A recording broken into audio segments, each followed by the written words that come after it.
கடந்து செல்கின்றார். இயேசுவை நிறுத்துங்கள், உங்கள் குரலை கேட்டிடுவார், உங்கள் குறைகளை நீக்கிடுவார். அன்புக்குரிய தேவ பிள்ளைகளே,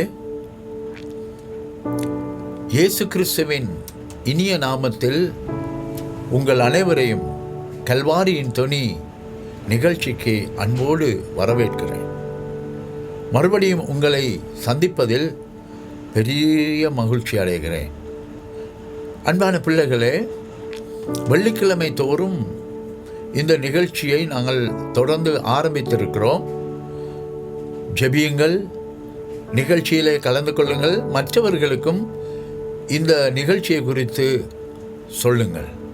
இப்பொழுது நாங்கள் தேவனுடைய வார்த்தைக்கு போவோமா? சென்ற வாரம் இடமாற்றம் பெற்ற ஒருவனை குறித்து நான் பேச ஆரம்பித்தேன். அவனுடைய பெயர் தான் பார்த்திமேயு.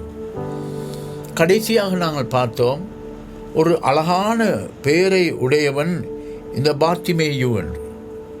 பார்த்திமேயு, அதாவது மேயு, பார் என்றால்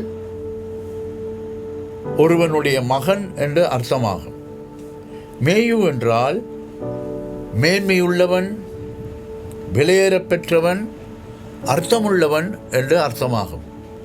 இப்படி அழகான பெயரை உடைய இந்த பார்த்திமேயு பிச்சை எடுப்பதற்காக ஒரு யாசகனாக வீதியோரமாக ஒவ்வொரு நாளும் காலையிலே அவனுடைய குடும்பமோ நண்பர்களோ கொண்டு வந்து உட்கார வைப்பார்கள்.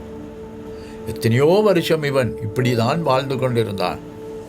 அவனுக்கு நல்ல பிச்சை விழுந்திருக்கலாம்.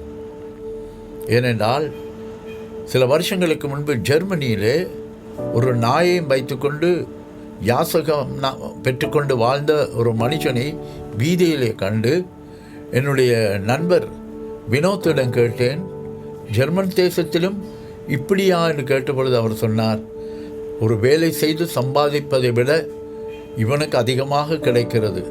இவன் வைத்திருக்கிற நாயை பார்த்தும் இரக்கம் பாராட்டி நிறைய பணம் கொடுக்கிறார்கள். சில நேரம் ஒரு நாளைக்கு 500 யூரோவும் உழைக்கலாம் என்று சொன்னார்கள். ஆகவே அருமையானவர்களே, இவனும் அப்படிதான் வாழ்ந்து கொண்டிருந்தான். அவனுடைய பெயருக்கும் அவனுடைய வாழ்க்கைக்கும் சம்பந்தமே இல்லாமல் அவன் வாழ்ந்து கொண்டிருந்ததை குறித்து சென்ற வாரம் நாங்கள் கேட்டோம்.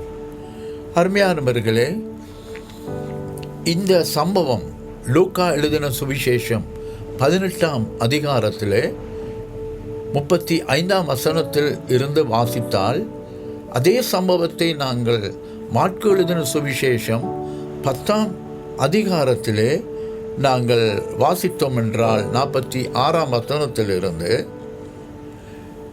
எதிர்மறையான 2 சம்பவங்களை பார்க்கிறோம். அந்த எதிர்மறையான 2 சம்பவங்கள் என்ன? முதலாவது நாங்கள் பார்க்கிறோம், நாங்கள் லூக்கா 18ஆம் அதிகாரம் 35ஆம் வசனத்திலே பார்க்கிறோம், பார்த்திமேயு வீதியோரமாக உட்கார்ந்து பிச்சை எடுத்து கொண்டிருந்தான் என்று, யாசகம் பெற்றுக்கொண்டு வாழ்ந்தான் என்று நாங்கள் பார்க்கிறோம். ஆனால் கடைசி வசனத்திலே பார்க்கிறோம், ஒரு பெரிதான ஒரு மாற்றம் ஏற்பட்டது. அவன் பார்வை அடைந்தான், தேவனை மகிமைப்படுத்தினான், இயேசுவுக்கு பின் சென்றான். இதையெல்லாம் பார்த்து ஜனங்கள் தேவனை புகழ்ந்தார்கள் என்று. What a contrast! எவ்வளவு பெரிய வித்தியாசம் என்று பாருங்கள். இயேசுவை சந்திப்பதற்கு முன்பு அவனுடைய பேருக்கும் அர்த்தமில்லாதவனாக எல்லாருக்கும் கையேந்தி வாழ்ந்து கொண்டிருந்தான். ஆனால் இயேசுனுடைய கண் பார்வை பற்ற பிறகு, இயேசு கிறிஸ்துவனுடைய தயவு அவனுக்கு கிடைத்த பொழுது அவன் பார்வை பெற்றான். மட்டுமல்லாமல் அவன் இயேசுவுக்கு பின் சென்றான் என்று நாங்கள் வாசிக்கிறோம். அருமையானவர்களே, இன்றைக்கும் அநேகர் சரீரத்தில் ஏதோ ஒரு குறைபாடு நிமித்தமாக குடும்பத்தாலும் புறக்கணிக்கப்பட்டு சமூகத்தாலும் புறக்கணிக்கப்பட்டு இந்த பார்த்திமேயுவை போல வாழ்ந்து கொண்டிருக்கலாம். சிலரை பார்த்திருக்கிறேன். அவர்கள் யாசகர்களாக யாழ்ப்பாணத்து டவுனில் இருப்பார்கள். ஆனால் அவர்களுக்கு ஒரு குடும்பம் இருக்கும். 2 ஆண்டுகளுக்கு முன்பு நாங்கள் கிறிஸ்மஸ் அன்று 25 யாசகர்களை ஆலயத்துக்கு அழைத்து கொண்டு வந்து அவர்களுக்கு நல்ல விருந்து வைத்து அவர்களுக்கு இயேசுவின் அன்பை குறித்து சொல்லி ஜெபம் பண்ணி பரிசும் கொடுத்து வீடுகளுக்கு அனுப்பினோம். அப்பொழுது அந்த கூட்டத்தில் ஒரு வாலிப மகளும் ஒரு சிறுமியும் வந்திருந்தார்கள். அப்போ அவர்களிடத்தில் கேட்டேன், நீங்கள் எப்படி இவர்களோடு வந்தீர்கள் என்று. இல்லை, எங்கள் அம்மம்மா தான் அவ என்று சொன்னார்கள். நாங்கள் அம்மம்மாவை கூட்டிகள் வந்தது வீதியோரமாக உட்கார்ந்து யாசகம் பெற்றுக்கொண்டிருக்கும் பொழுதுதான். ஆனால் அவளுக்கு ஒரு குடும்பம் இருக்கிறது. அந்த குடும்பம் ஒருவேளை இவர்களுக்கு கிடைக்கிற இந்த யாசகம், இந்த பணத்தில் தான் வாழ்ந்து கொண்டிருக்கிறார்களோ தெரியாது. எவ்வளவோ பரிதாபம் என்று பாருங்கள். அதுபோலதான் இவனுடைய சரீரத்திலே ஒரு குறைபாடு இருந்தபடியால், பார்க்க முடியாதவனாய் இருந்தபடியால் இவனை வைத்து அந்த குடும்பம் ஒரு லாபத்தை பெற்றுக்கொண்டார்கள் என்று பார்க்கிறோம்.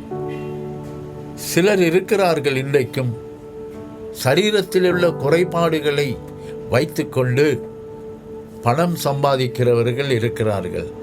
சில வருஷங்களுக்கு முன்பு ஒரு கண்காட்சியை பார்க்க போயிருந்த பொழுது அதில் விசித்திரமான மனிதர்கள் என்று சிரிக்க வாங்கோ என்ற ஒரு வாசலுக்கூடாக நாங்கள் பணம் கொடுத்து அதை பார்க்க உள்ளே போன பொழுது அங்கே ஒரு மனுஷன் உட்கார்ந்து கொண்டிருக்கிறான். இது இந்தியாவிலே நடந்தது, சென்னையில். அவர் ஒரு சாரம் கட்டிக்கொண்டு, ஒரு லுங்கி கட்டிக்கொண்டு, மேலே ஒரு ஷர்ட் ஒன்றும் கிடையாது. ஏனென்றால் அவனுக்கு நெஞ்சிலே இன்னொரு கை இருக்கிறதை நாங்கள் பார்த்தோம். அவனுக்கு 3 கைகள், 2 கைகள், இங்கே ஒரு கை இருக்கிறது. அவனை உட்கார வைத்து அவனை பார்க்க வைத்து காசு சம்பாதிக்கிறதை பார்த்தோம். எவ்வளவு பரிதாபம் என்று பாருங்கள். உங்களுடைய துன்பத்தை வைத்துக்கொண்டு சிலர் இன்பம் அனுபவிக்கிறவர்களும் இருக்கலாம். இயேசு இதையெல்லாம் கண்டார். ஆகவே அருமையானவர்களே, சரீர குறைபாடுகளை வேடிக்கை பொருளாக பார்க்கிற உலகம் இது.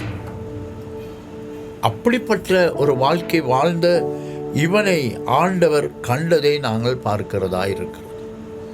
பார்த்து ஆண்டவர் ஆகிய இயேசு கிறிஸ்து அவன் உட்கார்ந்திருக்கிற அந்த வீதி வழியே வந்தார் என்று பார்க்கிறோம். கடந்து செல்கின்றார்.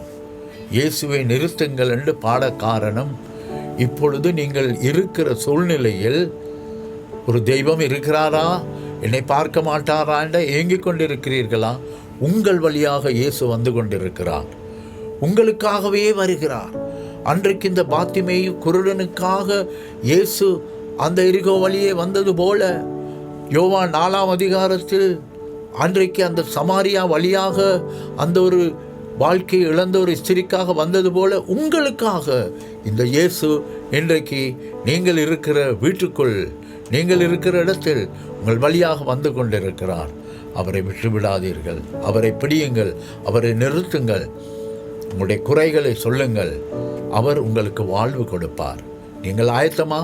நான் உங்களுக்காக ஜெபிக்க போகிறேன். உங்களுடைய தேவை என்ன? இயேசுவுக்கு சொல்லுங்கள். கேளுங்கள், அப்பொழுது தரப்படும் என்று சொன்னாரே. அவர் ஜீவனுள்ள தேவன். அவர் உங்களுக்காக மரித்து உயிர்த்தெழுந்தார். இன்றைக்கும் உங்களுக்காக ஒரு அற்புதத்தை செய்வார். ஜெபம் பண்ணுவோமா? இரக்கமுள்ள பிதாவே, இப்பொழுதும் என்னோடு கூட ஜெபித்து கொண்டிருக்கிற ஒவ்வொருவருடைய வாழ்க்கையிலும் அற்புதம் செய்வீராக. ஆண்டவரே, அவர்களுடைய தேவைகள் என்ன என்பதை நீர் அறிந்திருக்கிறீர். ஆண்டவரே கர்த்தாவே, அற்புதம் செய்யும். இந்த பாத்திமேயுக்கு செய்த அற்புதத்தை ஒவ்வொருடைய வாழ்க்கையிலும் செய்யும். குறைகளை நீக்கும். அவர்களுடைய வாழ்க்கையில் சந்தோஷத்தையும் சமாதானத்தையும் கொடுத்தரலும்.